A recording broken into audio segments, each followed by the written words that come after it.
There's a reason that I consistently support Martin Scorsese's crusade to restore cinema to its rightful place. And plain and simple, it's because the man knows and understands what it takes to make a great story. You could tell with every frame of this film that Martin Scorsese cared about the story he was telling, and that he wanted to tell it in the most effective way possible. And like the true GOAT that he is, he delivered, as he always does, potentially another modern masterpiece. Let's discuss. I watch so you don't have to.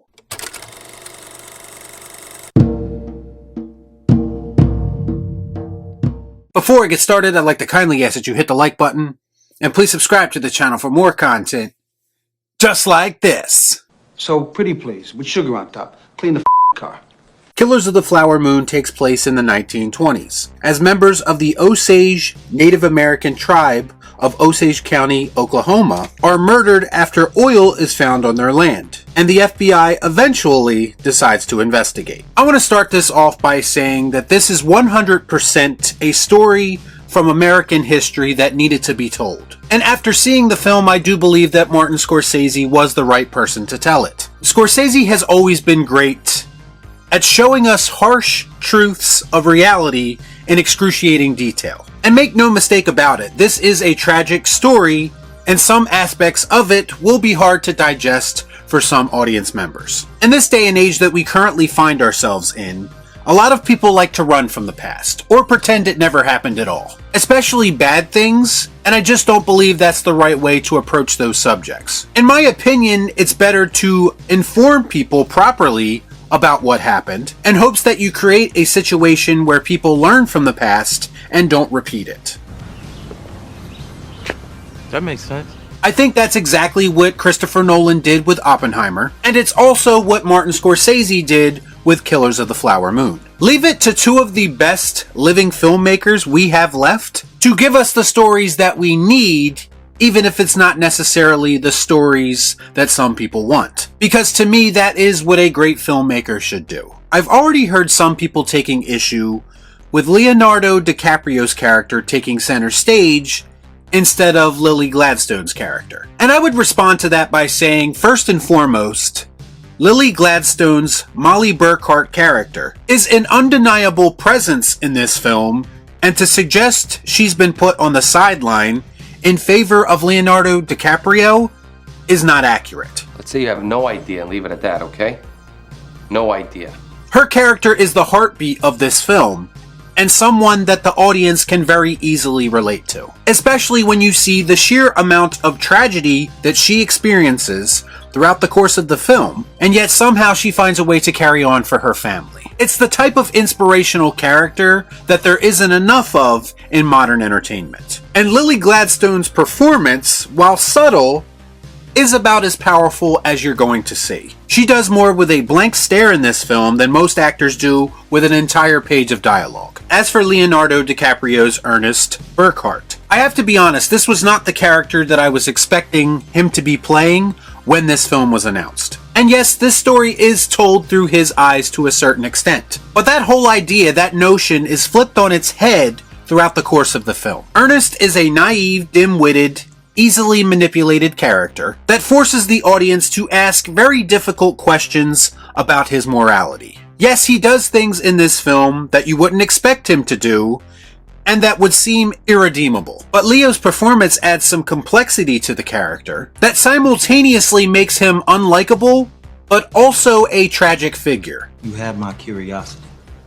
Now you have my attention. Leonardo DiCaprio, for me, is must-see anytime he takes on a new role. The guy is an absolute legend when it comes to putting his all into his performances and not leaving anything on the table. And this is a somewhat different role for him, but I think that's what makes him so great. He's shown many times over that he's not afraid to take on a wide spectrum of different kinds of roles. And no matter what he does, he typically knocks it out of the park every single time. He's good.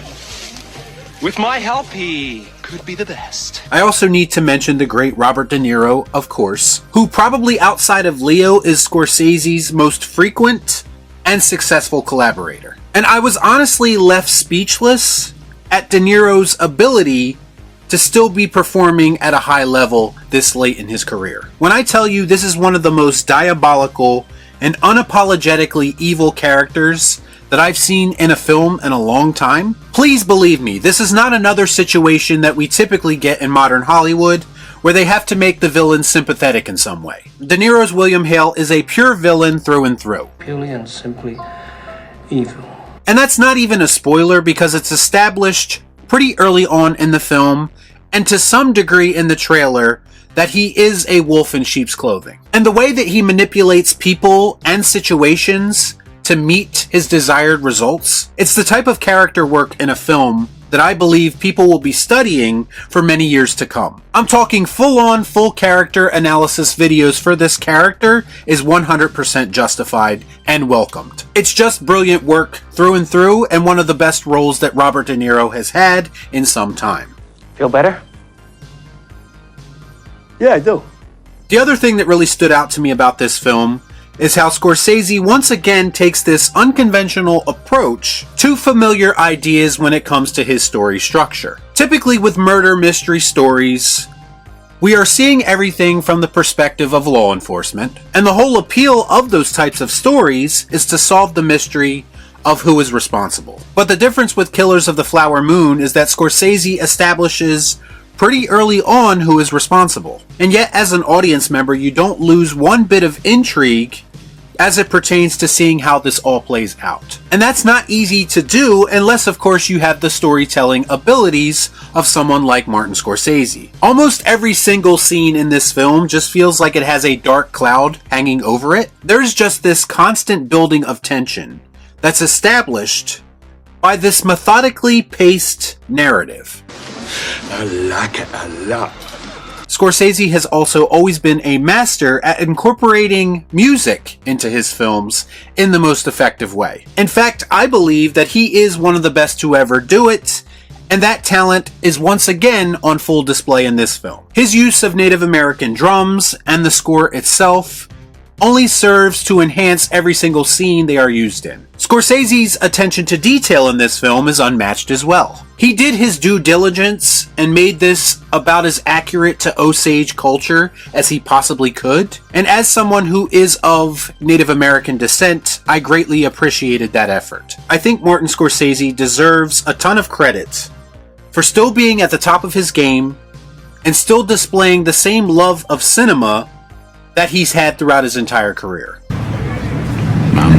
This movie is a historical epic, a twisted love story, a tragedy, a murder mystery, and even a crime film, albeit shown through a different cultural lens than what he typically uses. And you can even see how this film was inspired by some of his own earlier works, most notably Goodfellas and Gangs of New York. You guys know that I don't throw around the masterpiece title that often, because like I said with Oppenheimer, I like to think that you need more time with a film to truly understand its greatness. But also, like with Oppenheimer, this was the closest that I ever came to giving the masterpiece rating to a new film. When it comes right down to it, I was hard-pressed to find a single flaw in this film to speak of. Some will complain about the length of the film and the slower pacing, but I personally think all of that was necessary, and I never once found myself not interested in what was going on. This is the type of movie that's going to stick with me long after I'm finished watching it. And that's why I'm going to give Martin Scorsese's Killers of the Flower Moon